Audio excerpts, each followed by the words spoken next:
Joseph Wakanumonoei, Azedu Bambala Ibonuko, Akluno Yembiawe, no Anibo, no Vile Dobe, Rianimo, Nujude, Anawa Numile, Nue Beta Mono Ecobea, Baweno Brodo by Honomo, Nue Beta Mono Ecopo, Baweno Fono by Honomo, Akluno Yembiawe, no Anibo, no Vile Dobe, Rianimo. Jude anawawa numile me koko elo bibrumele de mandunyandwa ihonuko me koko elo bibrumele de mandunyandwa ihonuko akruno yemyawe no wanipo no viledo we yanimo Jude anawawa numile do yiko jesu tombe minando dude jijewe do yiko jesu tombe minando dude jijewe. Mesdames, Mesdemoiselles, Messieurs, chers téléspectateurs, bonjour. C'est une réelle joie pour moi de vous retrouver en ce moment, accompagné des serviteurs de Dieu, pour parler du livre intitulé « L'héritage de Cham ». Ce livre vient en réponse à la souffrance d'un peuple. Et pour discuter de ce livre, j'ai autour de la table des serviteurs de Dieu. Je vais les présenter de ma gauche vers la droite. Nous avons pasteur Oluchegun James. Juste à côté de lui, j'ai le missionnaire Zoé Agasoussi. Juste à côté de moi, à ma gauche, c'est le pasteur Uriel Mpenti. À ma droite, tout juste à côté de moi, j'ai le frère David Korovi Agossou, l'auteur du livre L'héritage de Cham. Juste à côté de lui, nous avons le prophète Alessandre Aoué. Et à côté du prophète, nous avons le pasteur Daniel Garba. Et enfin, au bout, là-bas, pasteur Merci Yaro. Mesdames, Messieurs, chers téléspectateurs, soyez avec nous pendant quelques minutes pour comprendre comment ce peuple qui est sous la malédiction pourrait sortir de la malédiction. Mais d'entrée de jeu, nous allons demander au frère Agossou David, à qui Dieu a donné la révélation d'écrire ce livre, comment a-t-il reçu cette révélation? Merci mon frère journaliste. Dieu m'a incité d'abord à prendre conscience que les Africains ne se connaissent pas en lui et qu'il faut le lui rappeler. Ensuite, il m'a révélé que le sous-développement de l'Afrique provient de l'héritage de Cham. En ces termes, comment avez-vous traité l'héritage de Canaan? C'est elle qui est à la base du sous-développement de l'Afrique. Comment il n'est toujours pas facile aux hommes de comprendre la parole de Dieu, j'ai préféré écrire cette révélation dans un livre après l'avoir éprouvé. Frère David Agossou, comment vous avez éprouvé cette révélation? Parce que tout à l'heure, vous avez parlé de... Vous avez dit que vous avez éprouvé d'abord la révélation avant de l'écrire. Comment vous avez éprouvé cette révélation? Et lorsque vous l'avez éprouvée, qu'avez-vous compris de cette révélation? C'est que tout le monde est unanime à remarquer que malgré les richesses dont dispose l'Afrique, elle a du mal à se mettre au même rang en matière de développement que les 4 autres continents. Comment comprendre que malgré toutes ces potentialités, les Africains qui sont très intelligents aient du mal à se développer et demeurent les plus pauvres au monde? Une telle aberration pousse à réfléchir profondément. Et c'est de ce que M. Jean-Claude Kofi parlait en disant: depuis des siècles, un peuple gémit, souffre, pleure, se lamente et angoisse.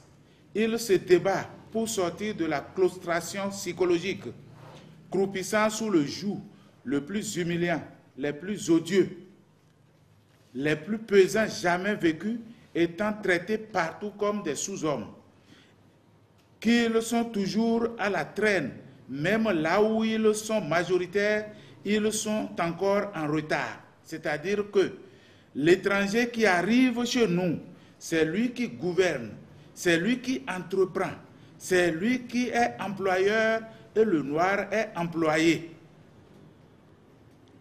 Pourquoi les choses sont-elles ainsi? Je me demande pourquoi elles continuent de se développer dans ce sens. Et à M.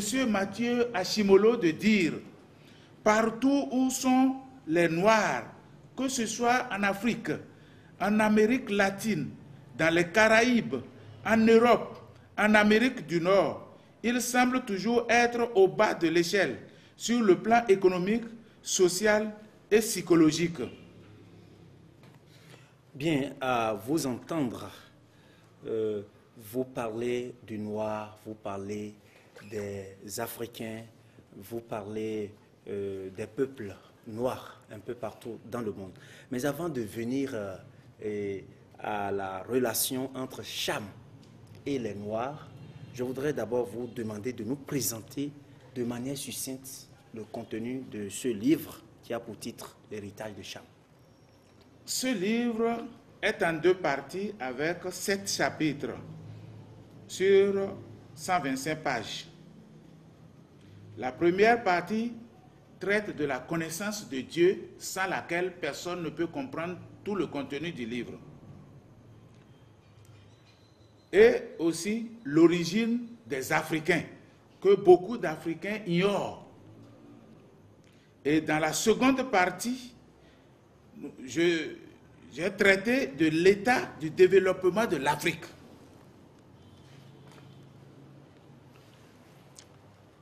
Vous parlez de l'état de développement de l'Afrique.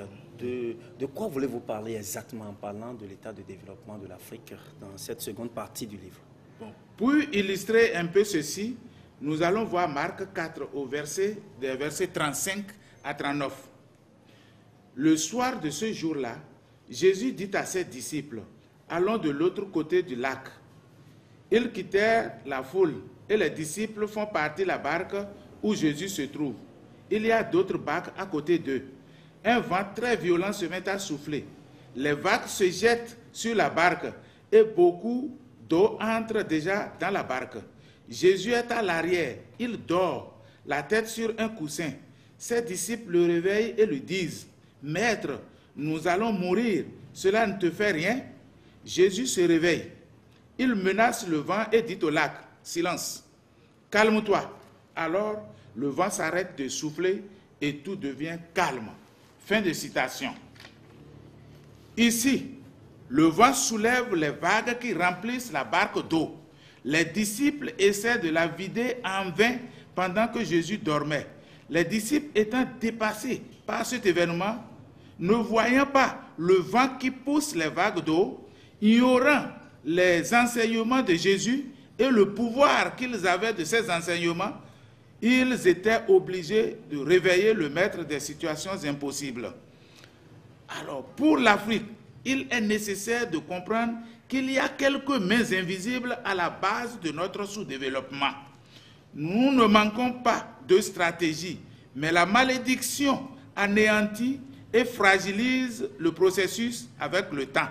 Donc, notre affranchissement de cette malédiction serait la bonne fondation ou refondation du départ de l'émergence de l'Afrique. Et c'est de ce que traite mon livre, L'héritage de Cham. Eh bien, votre livre parle dans son ensemble du sous-développement de l'Afrique, du retard de l'Afrique, de la pauvreté de l'Afrique. Alors, quelle relation on peut établir entre l'Afrique et Cham? Qui est Cham en réalité? Qui est ce Cham dont le livre parle? Parce que le livre a pour titre L'héritage de Cham. Et l'auteur du livre nous parle du retard de l'Afrique, du sous-développement de l'Afrique, de la pauvreté de l'Afrique. Alors, il faut qu'on se pose la question de savoir quelle est la relation qui existe entre Cham et l'Afrique. Pasteur Zoé, dites-nous qui est Cham. Merci beaucoup. Cham est l'enfant de Noé, comme nous le présente Genèse chapitre 10, à partir du verset 1, qui nous présente les enfants de Noé. Il y a Sem, Cham et Japheth. Voilà, Noé a donc 3 fils. Oui. Cham, Sem et Japheth. Alors, qui est ce Noé? Pasteur Uriel pourrait nous parler de Noé. Qui est-il? Noé qui a eu 3 fils, Sam, Sem et Japheth. C'est bien ça? Oui, quand nous parlons de Noé, selon la Bible, la parole de Dieu nous enseigne qu'au commencement, Dieu avait créé Adam et Ève. Et la Bible déclare que le premier couple avait désobéi à Dieu et avait chuté.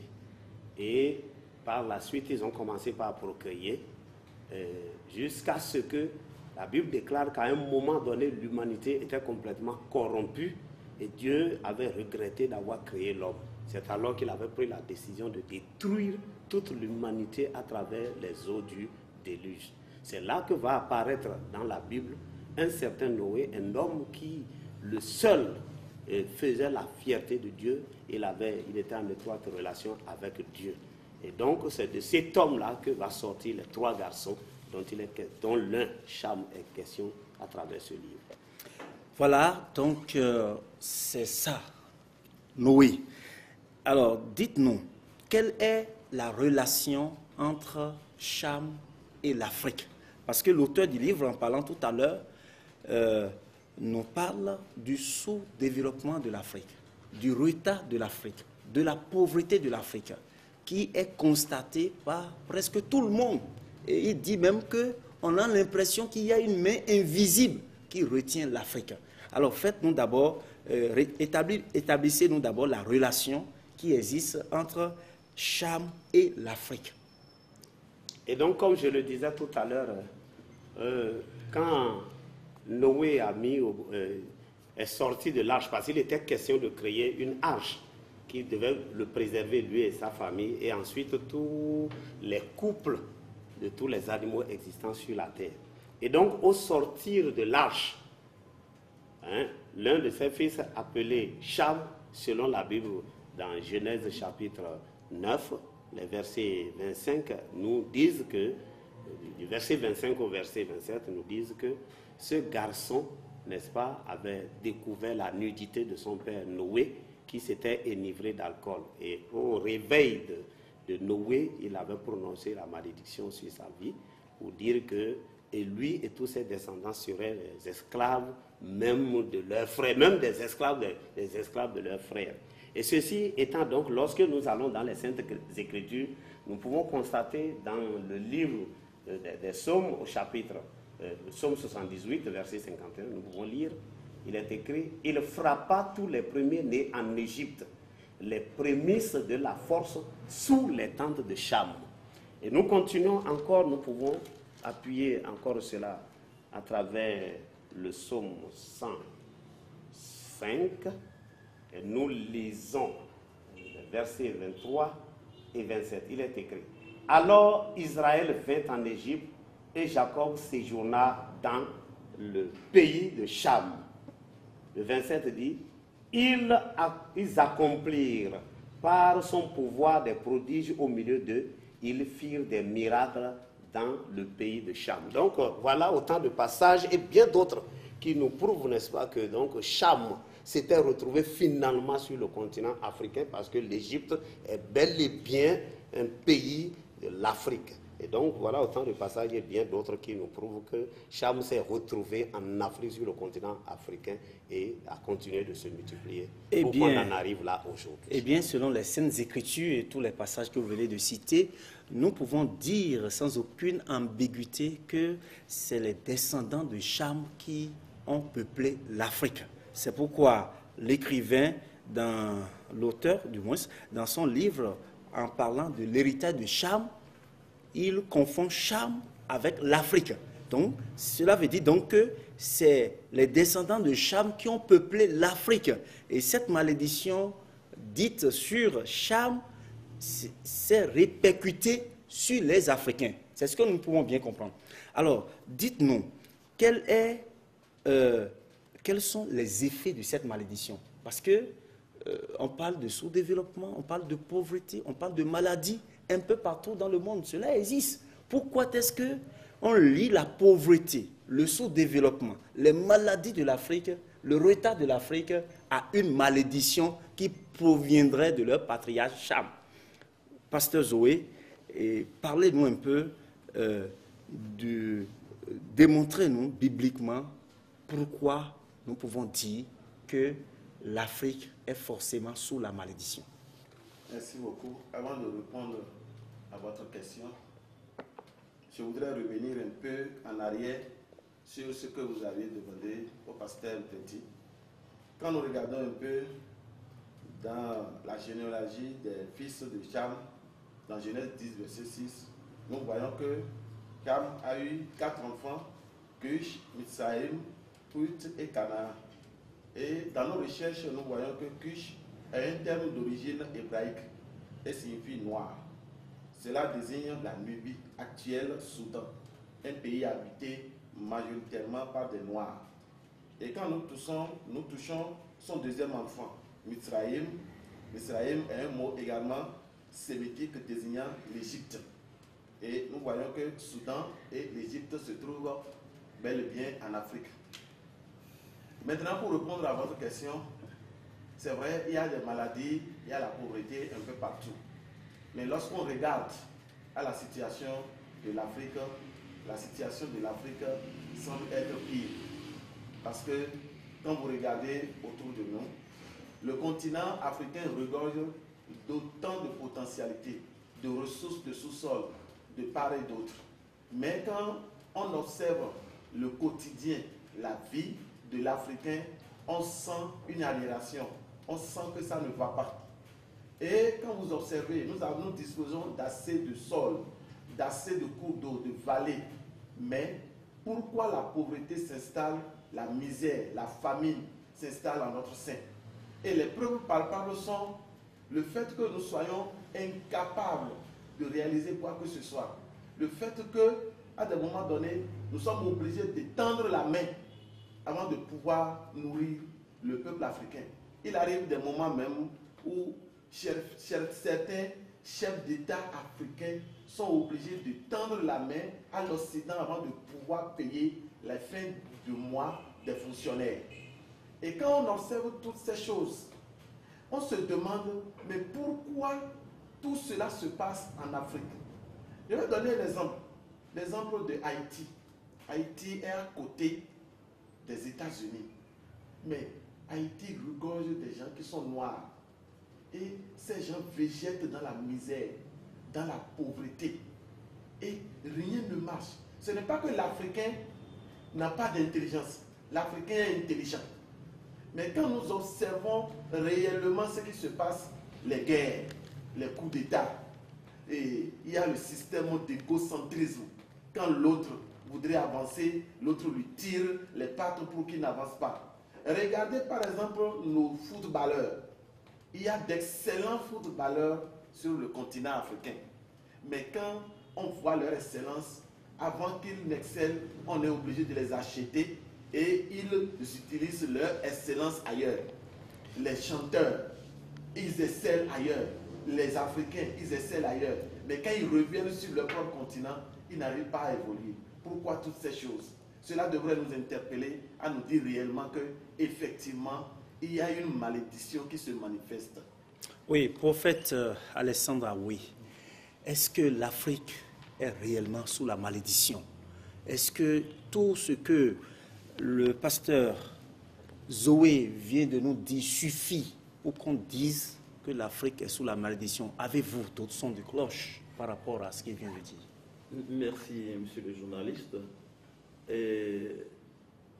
Nous pouvons affirmer sans embâche que l'Afrique est bel et bien sous la malédiction. C'est si simple que si nous prenons le cas d'un Africain, sa vie, disons, quotidienne, comment il vit, il est au-dessous du minimum par jour. Sur une terre qui est très riche. Sur une terre qui est très riche, lorsque nous prenons, je vais renchérir un peu ce que le missionnaire Gassousi a dit. Regardez, si nous prenons tout ce que la nature nous a donné, Si nous prenons par exemple le soleil, alléluia, ce que les autres continents n'ont pas. Et si nous prenons la mer que la nature nous a donnée, nous pouvons exploiter ces choses pour faire développer, n'est-ce pas, l'Afrique. Mais on n'arrive pas à développer ces phénomènes naturels que Dieu nous a, ou la nature nous a donnés gratuitement. Regardez, prenons l'exemple du Congo. Simplement, le Congo a un fleuve qui, à lui seul, peut donner de l'électricité à toute l'Afrique. Et lorsque nous prenons, par exemple, le Gabon ici, il y a du bois, et suffisamment du bois. En Côte d'Ivoire, nous avons du cacao. Et lorsque nous prenons l'espace, alléluia, lorsque nous prenons l'espace, ou nous prenons même le Bénin, notre pays, lorsque tu quittes Cotonou vers le nord, regarde l'espace inexploité, l'espace cultivable que nous pouvions rentabiliser. Mais nous n'arrivons pas à rentabiliser ces choses. Nous n'arrivons pas à exploiter même ce que la nature nous a donné. Prophète Awé, est-ce qu'on ne va pas dire que Dieu nous a tout donné sauf la créativité? Le Seigneur nous a tout donné, mais on n'arrive pas. Mais pourquoi on n'arrive pas? Parce qu'il y a cette malédiction qui nous bloque. Il y a la malédiction qui nous bloque, et lorsque nous n'avons pas prendre conscience, nous, Africains, pour nous lever contre cette malédiction, on sera toujours en train de faire le surplace. C'est-à-dire on va tourner en rond tout le temps. Tout le temps. Et si nous prenons par exemple les maladies, c'est en Afrique qu'on retrouve des maladies bizarres. N'est-ce pas là, des signes de malédiction? Hein? Et quand on parle du sida, c'est en Afrique que le taux le plus élevé. Le taux le plus élevé, des maladies qu'on ne peut même pas, qui sont sans nom. La malédiction nous conduit à exploiter le mauvais côté que Dieu nous a donné. Nous nous réunissons pour détruire. Au lieu de chercher à faire avancer l'Afrique, on cherche plutôt à se détruire en Afrique. On se tue tous les jours. Par diverses manières, nous nous détruisons. N'est-ce pas là, les signes de malédiction? L'Afrique est bel et bien sous la malédiction. Et nous devons nous réveiller en tant qu'Africains pour faire face à ces genres de choses. Merci, prophète Awé, pour votre brillante contribution. Je vais me retourner vers le missionnaire Zoé. Est-ce que Dieu a énuméré quelque part dans les Saintes Écritures des signes qui prouvent que quelqu'un est sous la malédiction? Est-ce qu'on pourrait retrouver, ou je ne sais pas celui qui veut bien nous apporter une réponse à cela? Est-ce que dans les Saintes Écritures, quelque part, il y a des signes qui prouvent que un peuple ou bien une personne est sous la malédiction? Là, ça pourrait vraiment nous arriver, ça pourrait nous amener à nous mettre d'accord que l'Afrique présente tous les signes d'un continent maudit. Merci beaucoup.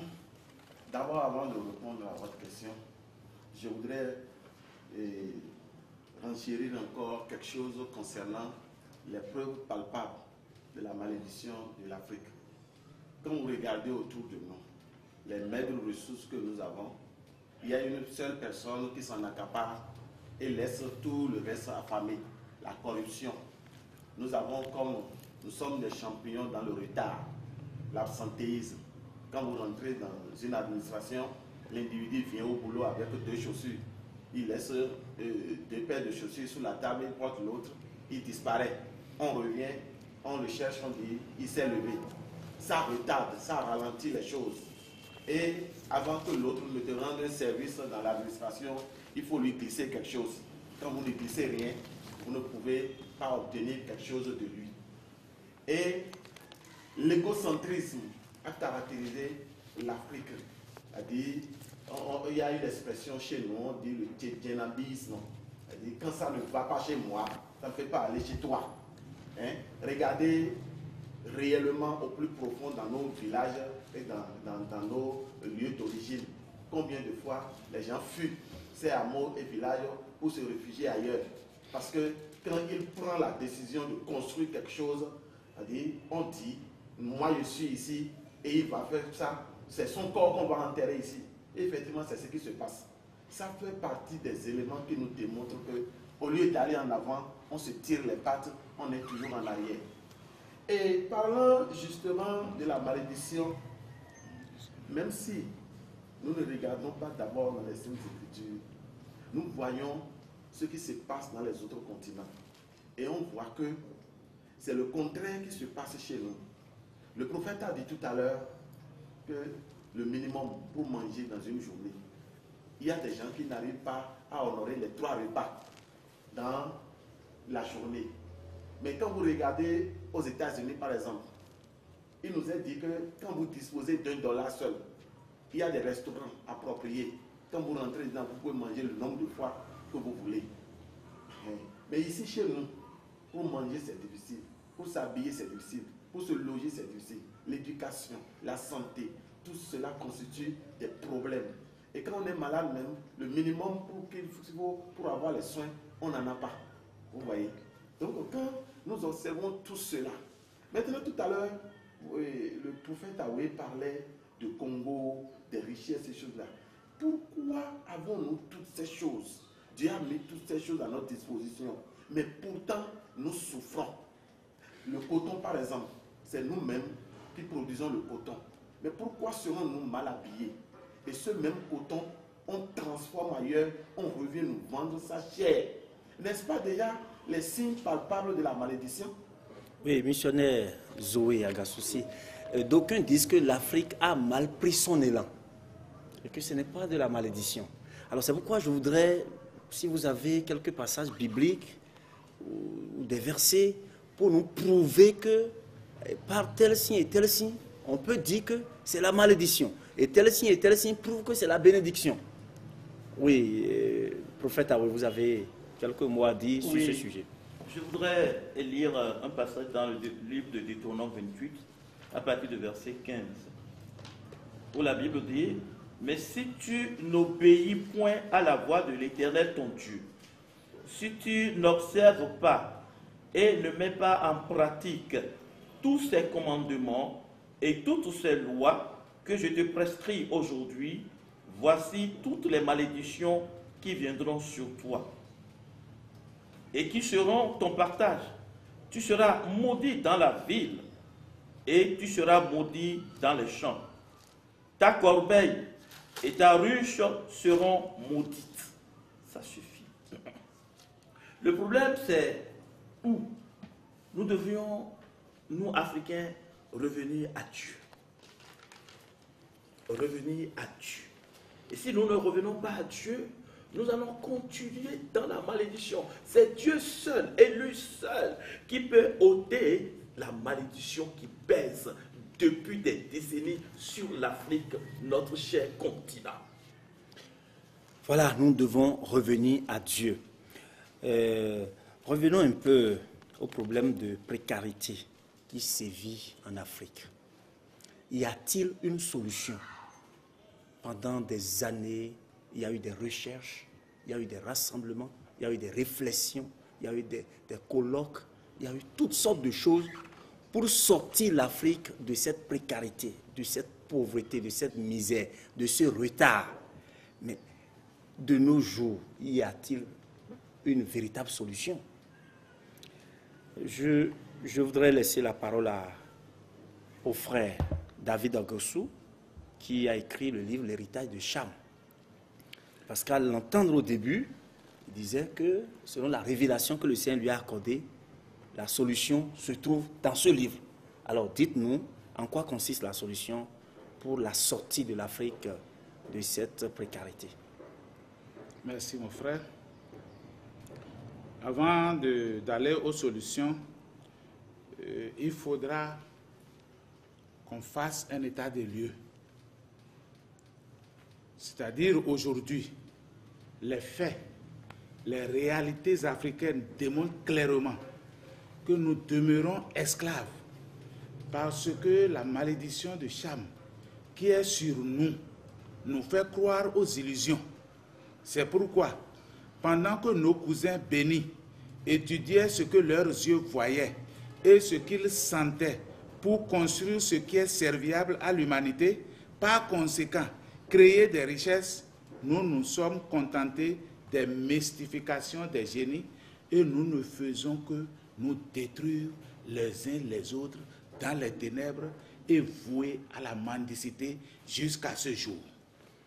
Il nous faut faire l'état des lieux comme je l'ai dit. C'est-à-dire, nous devons prendre conscience que les grands hommes de science ont péri aussi au temps du déluge. De même, nous voyons aujourd'hui où nous sommes qu'aucune grande puissance dans le monde n'arrive pas à se passer des fléaux qui frappent les pays à l'improviste. Si nous ne méritons pas quelque chose chez Dieu, nous pouvons réussir à contourner les faits, mais les paroles de Dieu qui représentent le logiciel de son ordinateur, qui est notre planète, reste inchangeable et nous rattrape.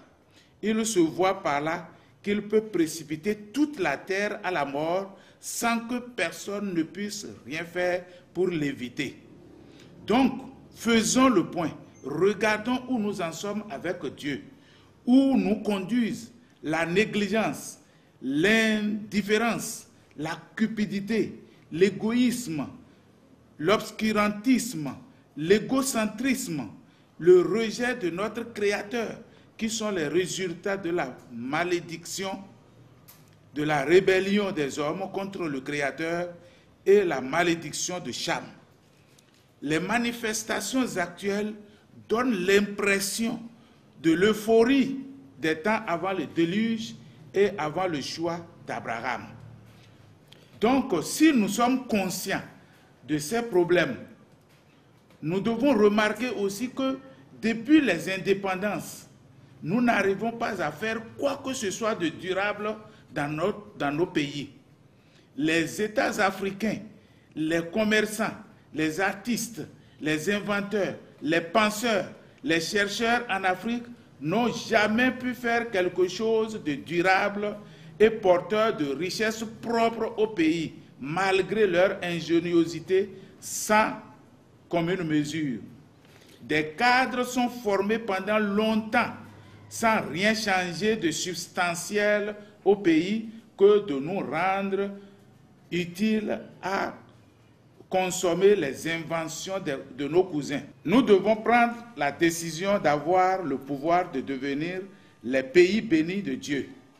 Tous ceux qui connaissent le vrai Dieu, le grand, le créateur de la terre et des cieux au Bénin et dans les pays concernés, doivent se réunir d'une seule voix pour crier au Père créateur: nous avons compris et nous voulons nous libérer et libérer notre pays de l'esclavage de Cham. Ceci nous amène à faire deux choses.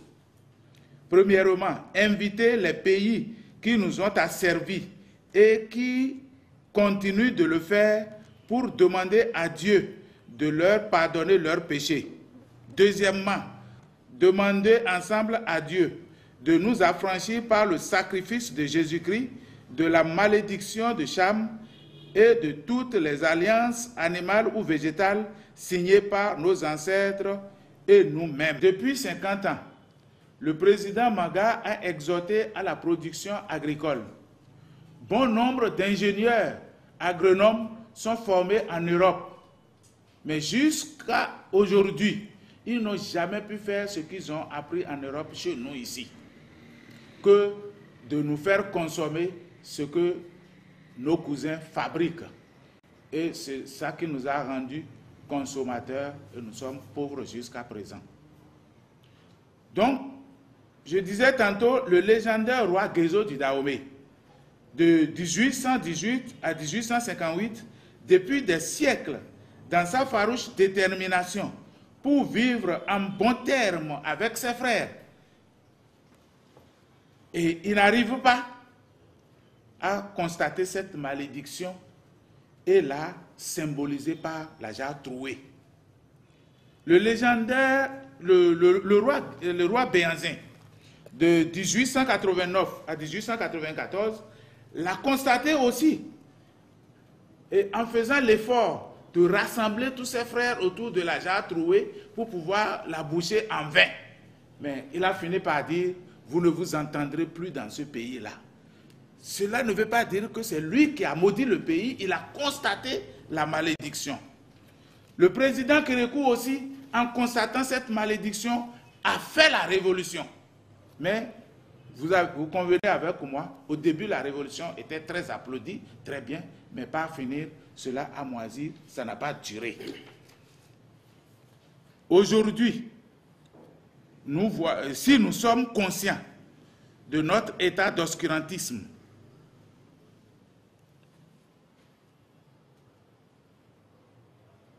si nous nous reconnaissons dans cette atmosphère morose incompréhensible qu'il doit y avoir quelque part une malédiction, nous devons nous repentir. Soyons aussi conscients que d'autres présidents passés ont fait tout ce que le président Yahya Boni est en train de faire aujourd'hui, mais pourtant, où en sommes-nous jusqu'à ce jour? Eh oui, frère Agossou, vous n'avez pas travaillé seul. Lors de la rédaction du livre, vous vous êtes fait accompagner des serviteurs de Dieu.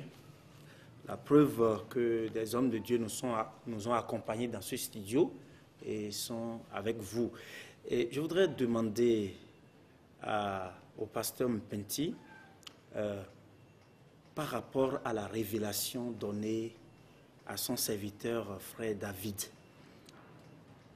qu'avez-vous retenu de façon concrète comme solution pouvant sortir l'Afrique de sa misère?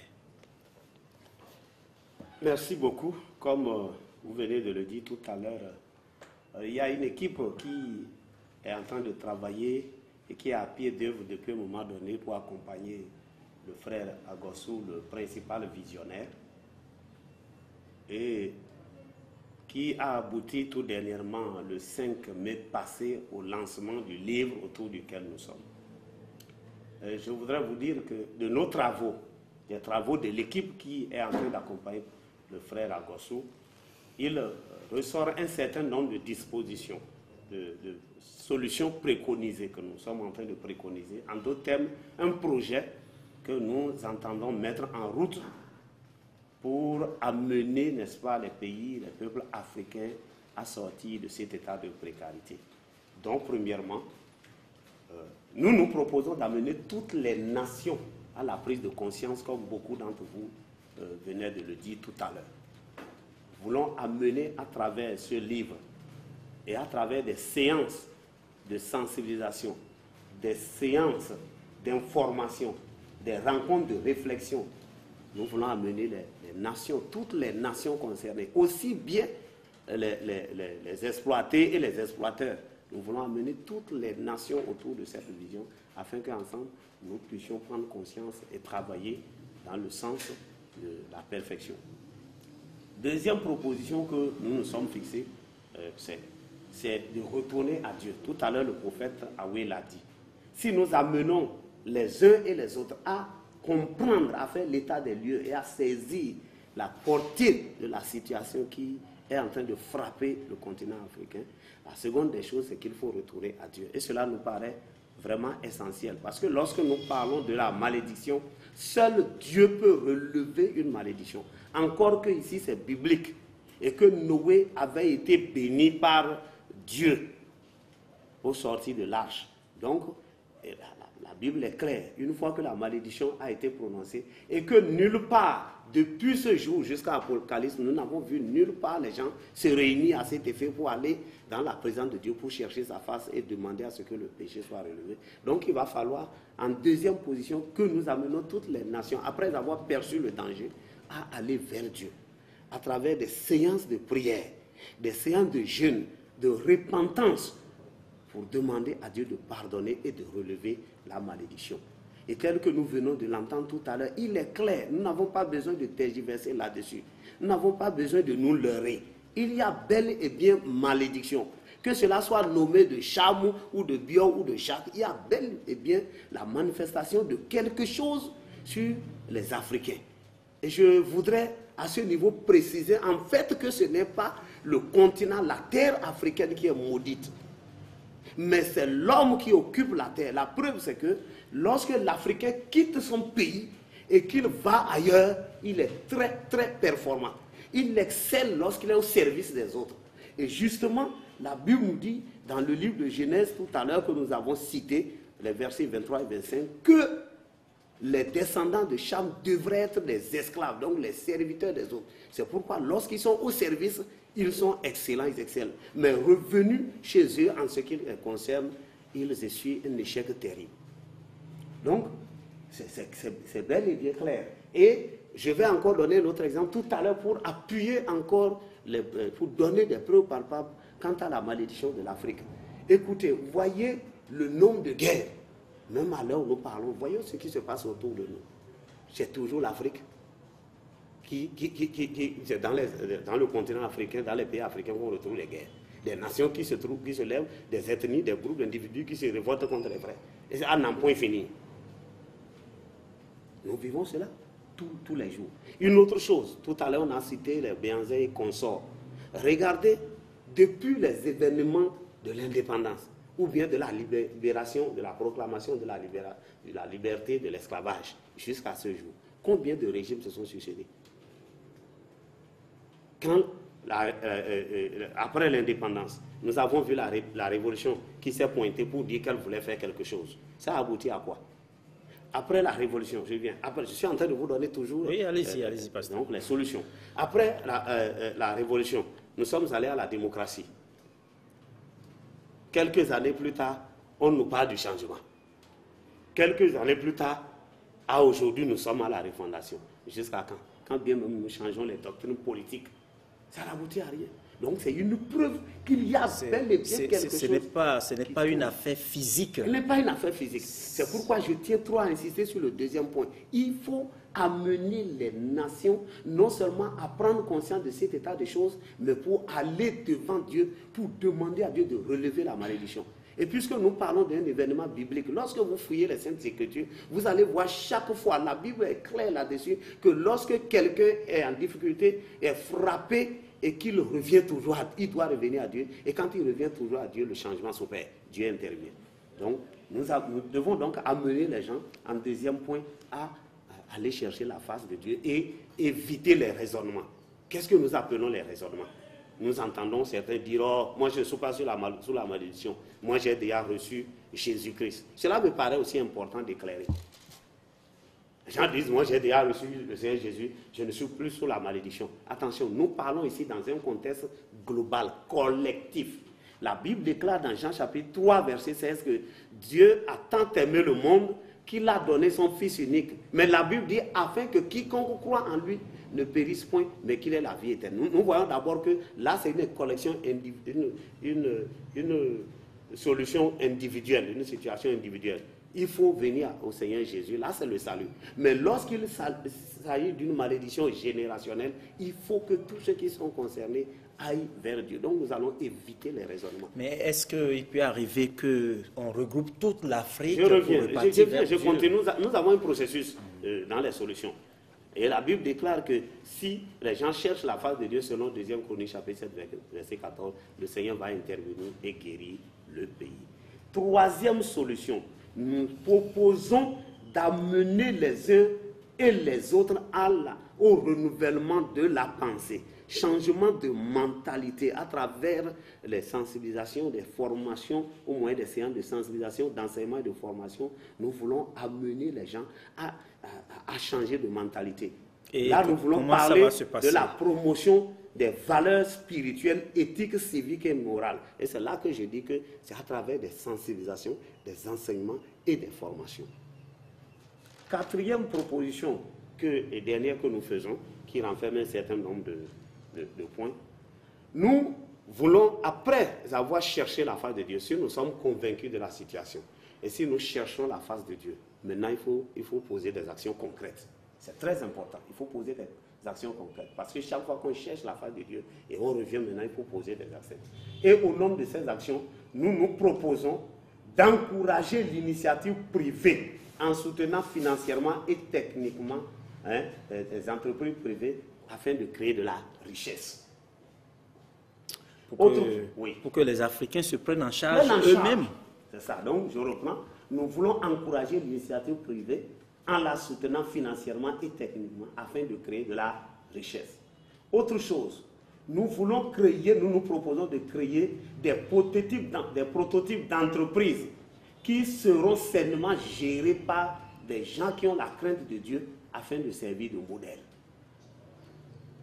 Autre chose que nous voulons faire, nous voulons apporter notre expertise dans tous les secteurs étatiques et privés par des personnes ressources et des volontaires de progrès que nous nous proposons de former. Une autre chose, nous voulons demander à l'État, ça c'est très capital, d'assainir obligatoirement le secteur judiciaire, la justice et tous ses auxiliaires. Parce que c'est là le cordon ombilical de tout état de droit ou de toute société qui se veut développer. Et donc si pendant que nous serons en train de faire tous ces efforts, si l'État ne met pas un accent particulier sur la justice et ses auxiliaires, tout ce que nous aurions fait serait en vain.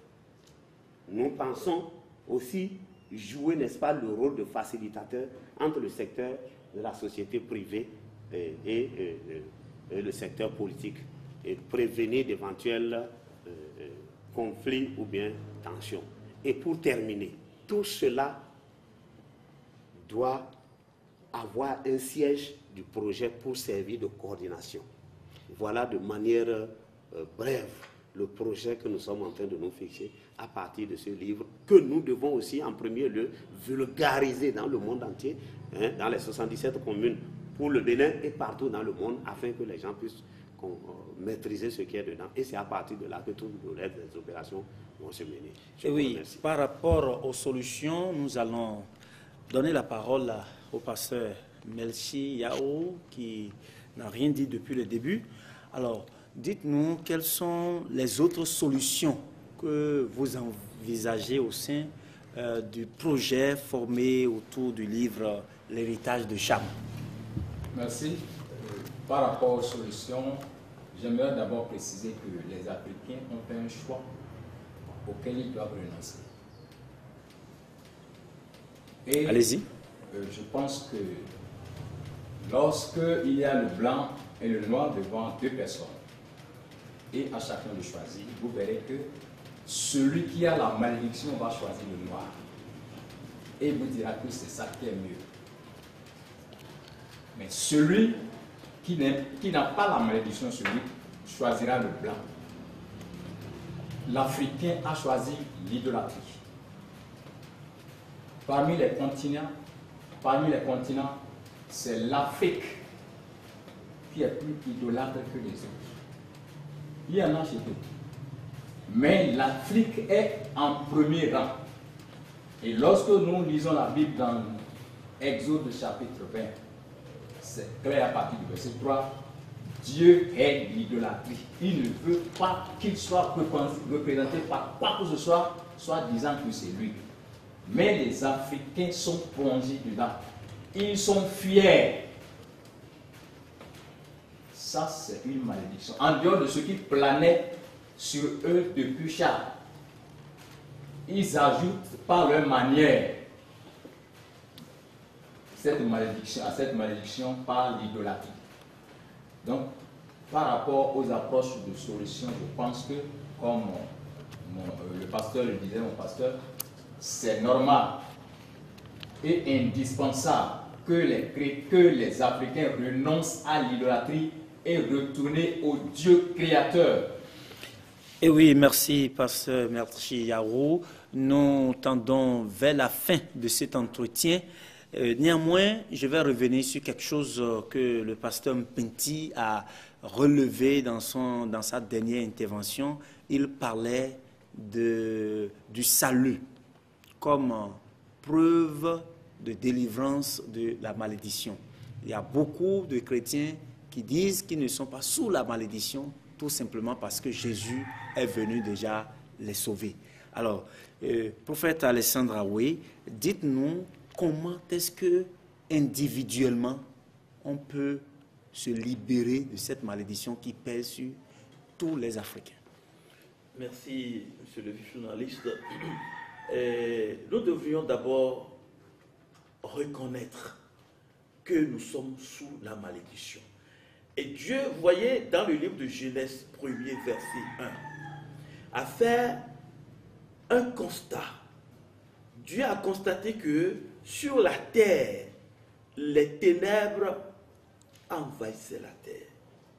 Il a fait ce constat et il a pris maintenant une décision d'envoyer son esprit pour aller préparer ce que lui, Dieu, veut faire. Après et que l'esprit a bel et bien fait le travail que Dieu lui a commandé, Dieu a envoyé la parole à la suite de ce verset que je viens de citer pour dire que la lumière soit. Lorsque la parole est allée, l'Esprit de Dieu qui mouvait sur la terre a attrapé la parole et la lumière est arrivée. Donc chaque chrétien, de façon individuelle, nous devons faire le constat que nous sommes bel et bien sous la malédiction. Alors, la seule personne qui délivre, c'est Dieu. C'est le Seigneur Jésus-Christ. C'est le seul. La porte pour aller à la délivrance, c'est le Seigneur Jésus-Christ. Lorsque tu fais le constat, tu retournes vers Dieu. Et à travers la parole de Dieu, tu reçois la délivrance. C'est la parole qui a forgé. C'est la parole de Dieu qui délivre. Oui, nous constatons qu'il y a beaucoup de personnes qui reçoivent ce Jésus et dans certaines, et brillant même dans certaines églises, et qui présentent ces mêmes symptômes de maladie, de pauvreté chronique, je sais pas, d'égocentrisme, de querelle, tout ce que nous avons dit. Et comment expliquez-vous cela? Eh bien, nous constatons dans les églises deux types de chrétiens. Il y a la foule, il y a les disciples. Il y a des gens qui adorent avec cet esprit d'hypocrisie Dieu. Il se fait appeler chrétien, mais en réalité, ils ne font rien du tout qui ressemble à Christ. Et où se trouve le problème? Le problème se trouve exactement dans la sincérité de ce monsieur qui veut retourner à Dieu, qui veut qu'on l'appelle chrétien, qui veut ressembler à Jésus-Christ. Il doit aller vers le Seigneur avec sincérité, avec fidélité.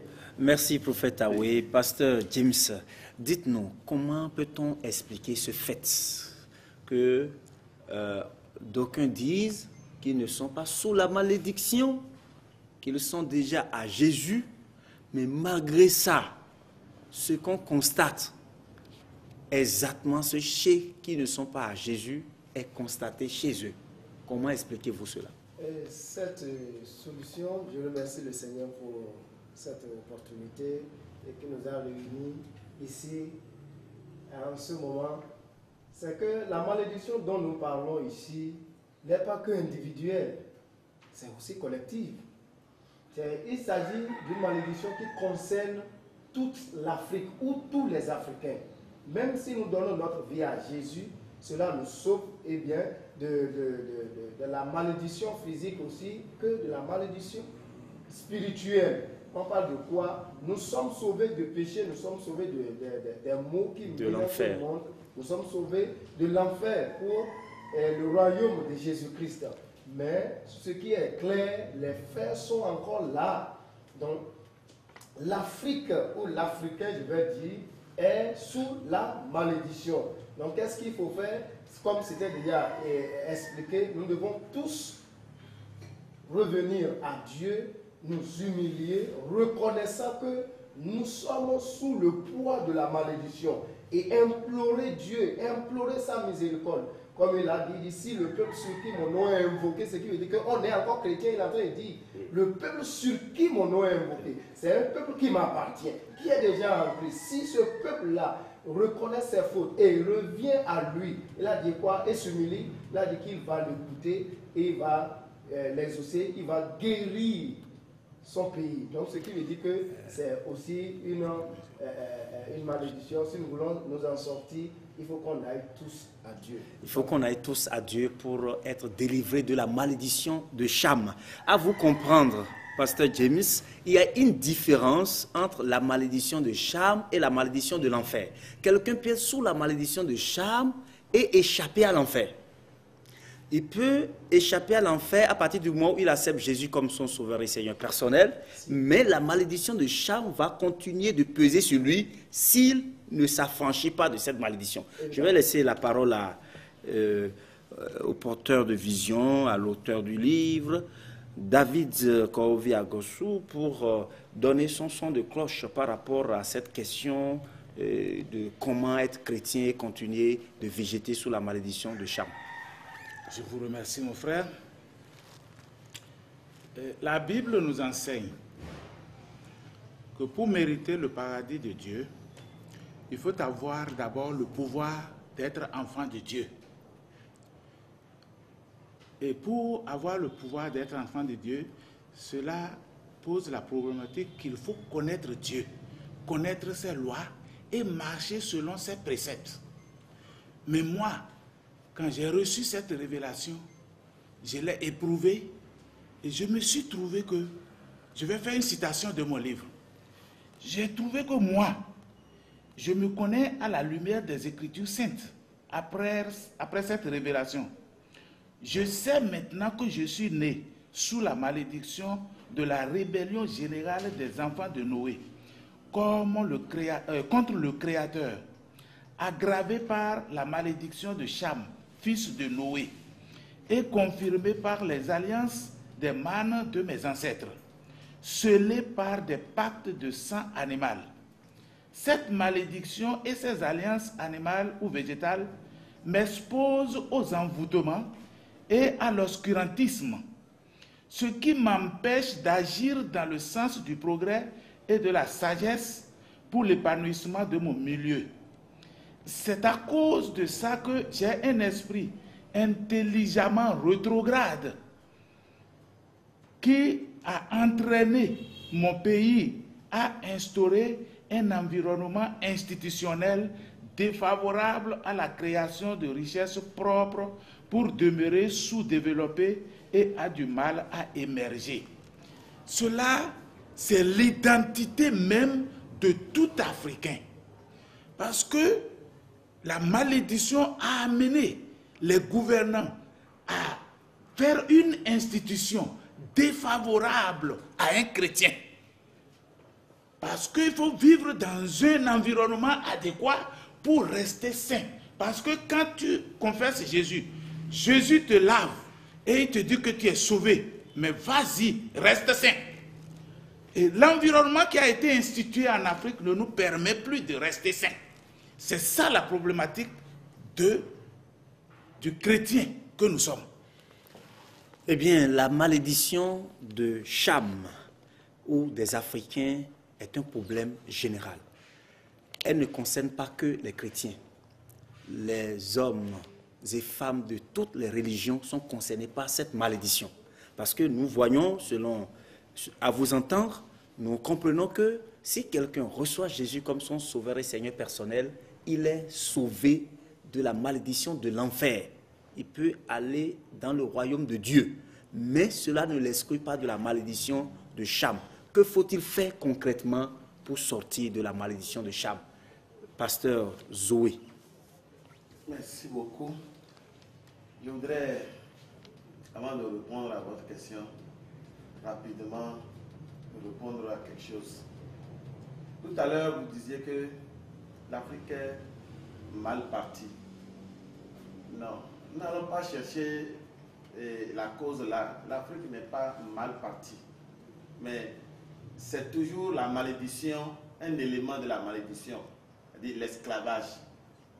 Nous travaillons pour d'autres, nous nous soumettons à d'autres. Et est-ce que nous allons même dire que nous sommes partis? Nous ne sommes pas encore partis. C'est celui qui part, c'est à lui qu'on dit qu'il est mal parti. On n'est même pas parti. Tant que la malédiction demeure, on ne peut pas partir. Ce que moi, je propose, c'est quoi? D'abord, ne nous sous-estimons pas. L'Africain a toutes les qualités qu'il faut. L'Africain a l'intelligence. L'Africain a toutes les capacités. Africain, même la beauté. La beauté. La Bible même a témoigné de la beauté de l'Africain. Et Dieu aime l'Afrique. Dieu aime les Africains. Et Dieu a même des perspectives pour l'Afrique. Dieu a beaucoup de projets pour l'Afrique. Mais en tant que missionnaire, ce que moi je suis en train de voir par rapport aux questions de la malédiction, le pasteur Mbeti venait de dire tout à l'heure, nous devons revenir à Dieu. Nous devons nous adonner à la prière. Moi, je suis en train de lancer un appel à tous ceux qui sont enfants de Dieu, à tous ceux qui reconnaissent Dieu comme Père, de se mettre en intercession pour l'Afrique. Implorer Dieu en faveur de l'Afrique. Crier, pleurer en faveur de l'Afrique. Mais une autre solution que je voudrais préconiser, c'est quoi? Puisque les Japheth, les Sem et autres ont reçu la bénédiction, leur continent est prospère, tout marche bien chez eux. Il suffit simplement, moi je suis en train de le penser en tant que missionnaire, c'est une action prophétique que je demande. Il suffit simplement que tous les Africains se réunissent quelque part et que l'un d'eux, représentant Noé en tant que fils ou quelque chose de Noé, déclare que cette malédiction est annulée et que l'Afrique est pardonnée, et vous allez voir, tout va marcher et tout va aller de l'avant comme on le souhaite. C'est une action prophétique. Et si on le propose, on le fait, ça doit marcher. Nous allons très rapidement écouter les mots de fin du missionnaire Aubin Agasoussi. Zoé, donnez-nous vos mots de fin. Qu'avez-vous à dire à toute cette grande population qui nous suit actuellement? Merci beaucoup. Pour terminer, je voudrais rappeler à tout le monde que ce que nous sommes en train de dire, ce n'est pas une déclaration de malédiction que nous appelons les gens à faire. Parce que quand les gens nous écoutent, ils pensent que nous les appelons à déclarer, oui, je suis maudit, l'Afrique est maudite. Non, c'est un état des lieux, une constatation. Il faut qu'ils constatent ensemble avec nous que ça ne va pas. Et puisque ça ne va pas, nous ne pouvons pas rester dedans, dans cet état-là. Il nous faut sortir aussi de cette précarité. D'où il faut qu'ils lisent le livre, il faut qu'ils suivent ce que nous avons donné comme solution. Et ensemble, nous pouvons faire sortir notre continent africain de l'ornière. Je vous remercie. Oui, pasteur Uriel Mpenti, qu'avez-vous à dire pour inviter les téléspectateurs à lire ce livre Héritage de Cham? Mon dernier mot, c'est un appel à l'endroit de tous ceux qui nous écoutent, que ce soit au Bénin, que ce soit en Afrique et partout dans le monde. Qu'ils se procurent d'abord de ce livre pour en connaître le contenu. Le moment viendra, il leur sera mis à la portée dans toutes les nations. Et que, ensemble, nous mettions ensemble, nous conjuguions nos efforts pour aller à la recherche du Seigneur par rapport à cette vision que le Seigneur nous a accordée. J'invite les uns et les autres à abandonner les débats stériles. L'apôtre Paul dit que ça ne permet pas d'avancer. Les contradictions, il n'en est pas question. Regardons en face de nous la réalité, l'état de notre continent, l'état de précarité que les Noirs vivent. Et revenons à nous-mêmes, prenons conscience. Allons, accompagnez-nous dans ce projet que nous nous sommes fixés afin qu'ensemble nous puissions relever ce grand défi. Pour terminer, je voudrais, lorsque j'étais en train de citer les solutions préconisées, j'avais terminé en parlant d'un siège pour abriter la direction, la coordination du projet. Je tiens à vous préciser que déjà le site a été identifié par révélation de Dieu, parce que tout ce que nous disons, nous sommes autour d'une révélation, d'une vision divine. Donc nous avons déjà localisé le site dans la commune de Glasgow. Et donc nous invitons les uns et les autres à se joindre à nous nous lançons un appel aux volontaires du progrès, à tous ceux-là qui ont à cœur le bien-être de notre cher continent, l'Afrique, et que le Seigneur nous unisse afin que nous puissions relever ensemble le défi. Merci. Voilà, tout le monde est invité à venir mettre la main à la pâte. Nous allons écouter l'orateur, l'auteur, j'allais dire, du livre, le frère David Agosso, dans son dernier mot. Merci mon frère. Je me réjouis beaucoup que cette malédiction n'est pas une fatalité. Et elle peut être conjurée. Et c'est ce qu'un groupe autour de moi s'attelle à faire actuellement. Mais le processus de cet affranchissement ne pouvant pas être individuel, ni par groupe, ni par État, nous sommes obligés de faire appel à tout le monde entier, de prêter main forte pour que nous sortions de cet esclavage qui n'a que trop duré. Et pour finir, je demande que tout le monde puisse acheter le livre. Ce que nous avons débattu ici, ce n'est que un peu, mais l'on verra clairement le tout dans le livre, en détail. Il est nécessaire alors que chaque